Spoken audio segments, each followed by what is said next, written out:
Hello दोस्तों, English study four पर आपका स्वागत है। आज आपको बताने वाले हैं ऑक्सफोर्ड एजी इंग्लिश ट्रांसलेशन का फ्यूचर इंडेफिनिट टेंस का इंट्रोगेटिव सेंटेंस यानी प्रश्नवाचक वाक्य बताने वाले हैं।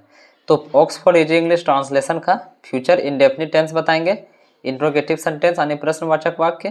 तो इसका स्ट्रक्चर जो होता है क्या होता है, हेल्पिंग वर्ब पहले आ जाता है, शैल या will plus subject plus V1 verb का फर्स्ट फॉर्म, उसके बाद ऑब्जेक्ट का प्रयोग करते हैं। और नेगेटिव इंट्रोगेटिव सेंटेंस जिसमें नहीं का भी बोध रहता है, प्रश्न भी पूछता है, दोनों साथ में रहता है। तो उसका स्ट्रक्चर जो है इस प्रकार है। देखिए क्या होता है, शैल या विल का प्रयोग करेंगे, उसके बाद सब्जेक्ट, उसके बाद सब्जेक्ट के बाद नोट लगा देंगे नहीं के लिए, ठीक। उसके बाद वर्ब का फर्स्ट फॉर्म, उसके बाद ऑब्जेक्ट का प्रयोग करेंगे, ठीक। तो ये हो गया नेगेटिव इंट्रोगेटिव, जिसमें नकारात्मक के साथ साथ प्रश्न भी पूछने का काम करता है। तो उसके लिए हम ये वाला स्ट्रक्चर का प्रयोग करेंगे, और सिर्फ प्रश्न अगर पूछेगा तो ये वाला स्ट्रक्चर का उपयोग करेंगे इंट्रोगेटिव सेंटेंस के लिए, ठीक। तो चलिए कुछ एग्जाम्पल्स है हमारे पास, उसको बनाने का प्रयास करते हैं और समझते हैं कि फ्यूचर इंडेफिनिट टेंस का इंट्रोगेटिव सेंटेंस और नेगेटिव इंट्रोगेटिव सेंटेंस को किस तरह बनाया जाता है, ठीक। तो सबसे पहले कन्फ्यूज़न क्या रहता है स्टूडेंट में कि शैल या विल जो आता है तो किसके साथ हम शैल का यूज करते हैं, किसके साथ विल का प्रयोग करते हैं। आप अगर हमारे चैनल में अगर नहीं जुड़े होंगे तो जुड़ लीजिएगा, क्योंकि सभी स्टेप बाय स्टेप बताया गया है कि किसके साथ शैल का प्रयोग किया जाता है, किसके साथ विल का।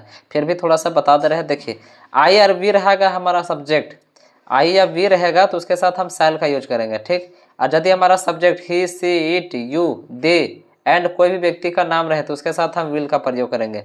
उसके बाद तो सब सिंपल है, सब्जेक्ट प्लस नोट लगाना, उसके बाद वर्ब का फर्स्ट फॉर्म, उसके बाद ऑब्जेक्ट। अगर नहीं का बोध होगा तो नोट लगेंगे, ठीक। तो चलिए शुरू करते हैं एग्जाम्पल्स को।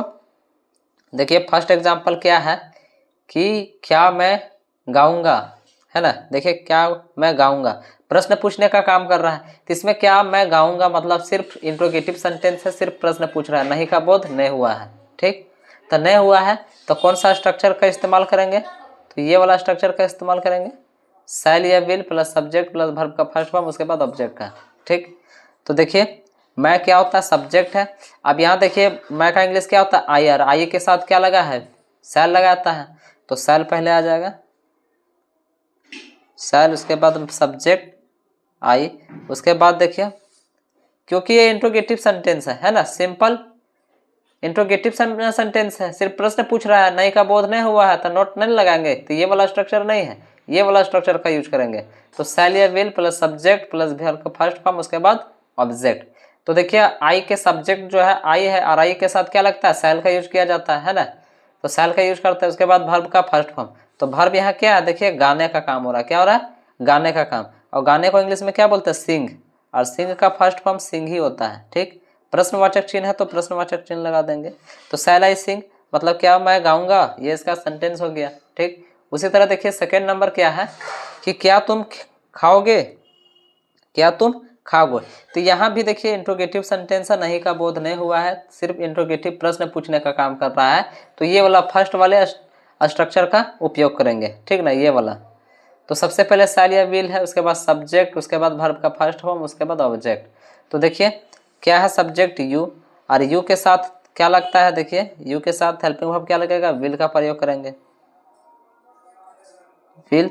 उसके बाद सब्जेक्ट क्या है, तुम, क्या होता है यू, उसके बाद वर्ब का फर्स्ट फॉर्म। तो वर्ब यहाँ क्या है, खाने का काम, और खाना को क्या बोलते हैं, ईट, क्या बोलते हैं, ईट। फर्स्ट फॉर्म ईट ही होता है। प्रश्नवाचक चिन्ह है तो प्रश्नवाचक चिन्ह देंगे, ठीक।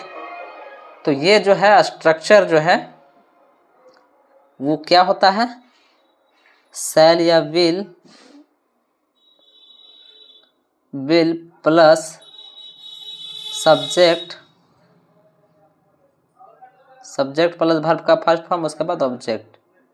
ये सिर्फ इंट्रोगेटिव के लिए होता है, इंट्रोगेटिव के लिए। समझाने के लिए हम यहाँ लिख दिए इसको, ये जो है शैल या will plus subject plus verb का फर्स्ट फॉर्म, उसके बाद ऑब्जेक्ट। तो इसको समझाने के लिए हम यहाँ लिख दिए हैं ताकि आपको बेहतर समझ में आएगा, ठीक ना। तो क्या होगा यहाँ देखिए, उसी तरह देखिए क्या आप उसकी मदद करेंगे, है ना। तो क्या यहाँ बात हो रहा है, देखिए ये इंट्रोगेटिव सेंटेंस है, नहीं का बोध नहीं हुआ है, तो ये वाला स्ट्रक्चर के अनुसार बनेगा इंट्रोगेटिव के लिए। अगर नेगेटिव इंट्रोगेटिव बोलता तो ये वाला स्ट्रक्चर का यूज करते हैं, ठीक ना। लेकिन नेगेटिव नहीं है, सिर्फ इंट्रोगेटिव है, सिर्फ प्रश्न पूछ रहा है। तो देखिए आप यहाँ क्या सब्जेक्ट है, तो आप यू के साथ क्या लगता है हेल्पिंग वर्ब, देखिए यू के साथ हेल्पिंग वर्ब विल का प्रयोग किया जाता है, तो विल लगाएंगे, विल, उसके बाद सब्जेक्ट क्या है यू, उसके बाद वर्ब का फर्स्ट फॉर्म, वर्ब का फर्स्ट फॉर्म, यहाँ वर्ब क्या है, मदद करने का काम हो रहा है, तब वर्ब मदद करना के इंग्लिश में क्या बोलते हैं, हेल्प, हेल्प। अब यहाँ किसकी मदद करने की बात हो रहा है, तो उसकी। अब उसकी को इंग्लिश में ऑब्जेक्टिव के केस क्या होता है उसकी का, तो हिम होता है, क्या होता है, हिम होता है। प्रश्नवाचक चिन्ह है तो प्रश्नवाचक चिन्ह लगाएंगे, ठीक। तो विल यू हेल्प हिम, मतलब क्या आप उसकी मदद करेंगे, ये इसका सेंटेंस बन गया, ठीक। तो ये जो है ये वाला स्ट्रक्चर इंट्रोगेटिव के लिए ये वाला स्ट्रक्चर का इस्तेमाल करेंगे, ठीक। उसी तरह देखिए क्या है ये 4th नंबर, तो वह गाना गाएगा, तो लड़का का बोध हो रहा है तो ही का प्रयोग करेंगे, है ना।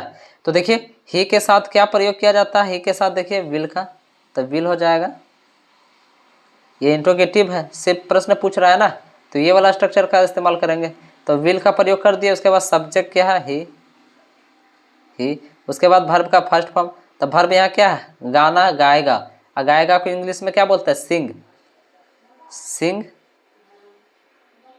सिंग मतलब गाएगा। अब यहाँ जो है सिंग का फर्स्ट फॉर्म माने वर्ब का फर्स्ट फॉर्म लगाना है, उसके बाद ऑब्जेक्ट, तो ऑब्जेक्ट यहाँ क्या है, गाना, क्या होगा, अ सॉन्ग, कह के जिसको हम गिन सकते हैं उसके पहले एन का प्रयोग किया जाता है, ठीक। तो will he Singh a song, मतलब वह गाना गाएगा, क्या वह गाना गाएगा, ये इसका सेंटेंस बन गया।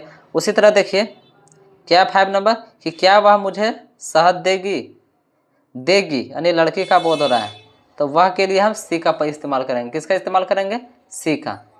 तो देखिए सी के साथ हेल्पिंग वर्ब क्या लगता है, तो सी के साथ हेल्पिंग वर्ब वी का प्रयोग किया गया है ना, देखिए सी के साथ हेल्पिंग वर्ब विल का प्रयोग किया जाता है, तो क्या होगा, विल, हेल्पिंग वर्ब का प्रयोग हो गया, उसके बाद सब्जेक्ट क्या है, सी, सी, उसके बाद वर्ब का फर्स्ट फॉर्म, तो वर्ब यहाँ क्या है, देना। अब देना को क्या बोलते हैं, गिव, फर्स्ट फॉर्म ही लगाना है, और गिव क्या होता है, फर्स्ट फॉर्म होता है, गिव, गिव। उसके बाद ऑब्जेक्ट, ऑब्जेक्ट यहाँ क्या है, मुझे, क्या है, मुझे, मुझे का क्या हो जाएगा, मी। उसके बाद क्या दे रहे हैं, तो क्या दे रहे हैं, शहद, शहद को इंग्लिश में क्या बोलते हैं, हनी, प्रश्नवाचक चिन्ह, क्या बोलते हैं, HONEY, हनी। तो will C give me Honey, क्या वह मुझे शहद देगी, ये इसका सेंटेंस बन गया, ठीक। उसी तरह देखिए क्या है 6 नंबर, क्या वे लोग कल नहीं जाएंगे, क्या वे लोग कल नहीं जाएंगे, तो यहाँ देखिए नेगेटिव भी आ रहा है, प्रश्न भी पूछ रहा है और नेगेटिव भी आ रहा है, तो इसका स्ट्रक्चर इसके अनुसार बनाएंगे, सब्जेक्ट के बाद नोट लगा देंगे, क्योंकि नेगेटिव इंट्रोगेटिव है ना। तो देखिए सब्जेक्ट क्या है, वे लोग, और वे लोग का इंग्लिश क्या होता है, दे, और दे के साथ हेल्पिंग वर्ब किसका प्रयोग किया जाता है, देखिए तो दे के साथ देखिए हेल्पिंग वर्ब विल का प्रयोग किया जाता है, तो क्या हो जाएगा, विल, विल, सब्जेक्ट क्या है, दे, मतलब वे लोग, उसके बाद वर्ब का फर्स्ट फॉर्म, वर्ब का फर्स्ट फॉर्म यहाँ क्या होता है, देखिए सॉरी शैल या विल के बाद जो है सब्जेक्ट का प्रयोग कर दिए दे, उसके बाद नहीं के लिए नोट लगाएंगे, किसके लिए, तो नहीं, क्योंकि नेगेटिव इंट्रोगेटिव है तो नहीं के लिए नोट लगाएंगे, नोट। उसके बाद वर्ब का फर्स्ट फॉर्म, तो वर्ब यहाँ क्या है, जाने का काम हो रहा है, तो क्या हो जाएगा, गो, फर्स्ट फॉर्म है, गो, गो हो गया। उसके बाद देखिए कल, जब आने वाला कल होता है उसको क्या बोलते हैं, टुमारो, क्या बोलते हैं उसको, टुमारो, तो क्या होगा यहाँ, टुमारो, टुमारो, RROW, टुमारो, प्रश्न पूछ रहा था प्रश्नवाचक चिन्ह, तो will they not go, go tomorrow, तो ये इसका सेंटेंस हो गया कि will they not go tomorrow, मतलब क्या वे लोग, क्या वे लोग कल नहीं, नॉट मतलब क्या होता है, नहीं जाएंगे, ये इसका सेंटेंस बन गया, ठीक। उसी तरह देखिए 7 नंबर, तो 7 नंबर क्या है, कि क्या वह पत्र लिखेगी, क्या वह पत्र लिखेगी, तो लड़की का बोध हो रहा है, तो इस वह के लिए हम सी का इस्तेमाल करेंगे। और सी के साथ हेल्पिंग वर्ब किसका प्रयोग किया जाता है, तब विल का। देखिए सी के साथ हेल्पिंग वर्ब विल का प्रयोग किया गया है, तो शैल या विल पहले होता है, उसके बाद सब्जेक्ट आता है। तो यहाँ जो है क्या है, इंट्रोगेटिव है, इसमें नहीं का बोध नहीं हुआ है, सिर्फ इंट्रोगेटिव प्रश्न पूछ रहा है। तो विल, उसके बाद सब्जेक्ट क्या है, सी। देखिए इंट्रोगेटिव के लिए शैल या विल का इस्तेमाल, उसके बाद सब्जेक्ट, उसके बाद वर्ब का फर्स्ट फॉर्म, उसके बाद ऑब्जेक्ट का इस्तेमाल करते हैं। तो हमने विल का इस्तेमाल कर दिए, उसके बाद सब्जेक्ट सी का भी इस्तेमाल कर दिए, उसके बाद क्या आता है, वर्ब का फर्स्ट फॉर्म। तब वर्ब यहाँ क्या है, लिखना। और लिखना को इंग्लिश में क्या बोलते हैं, राइट, क्योंकि फर्स्ट फॉर्म क्या होता है, राइट होता है, राइट। राइट मीन्स लिखना, फर्स्ट फॉर्म। क्या लिख रहे हैं, तब पत्र, ऑब्जेक्ट क्या है, पत्र, तो क्या हो जाएगा, अ लेटर।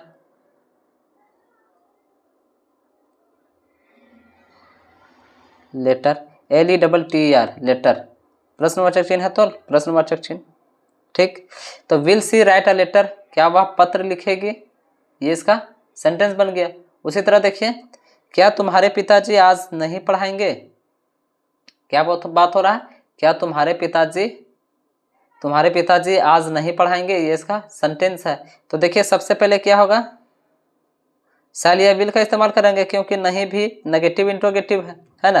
तो ये वाला नेगेटिव इंट्रोगेटिव के लिए हम ये वाला स्ट्रक्चर का इस्तेमाल करेंगे, नेगेटिव इंट्रोगेटिव के लिए, जिसमें नकारात्मक आने की नहीं का भी बोध है और प्रश्न भी पूछने का काम कर रहा है। तो शैल या विल का इस्तेमाल करेंगे, है ना। तो देखिए क्या हो जाएगा, विल, क्योंकि योर फादर है, तो क्या हो जाएगा, विल, उसके बाद सब्जेक्ट क्या है, तुम्हारे पिताजी, क्या हो जाएगा, योर फादर, सब्जेक्ट हो गया।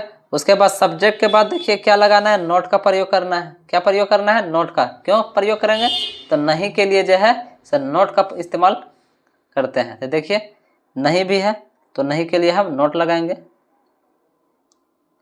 नोट, ठीक।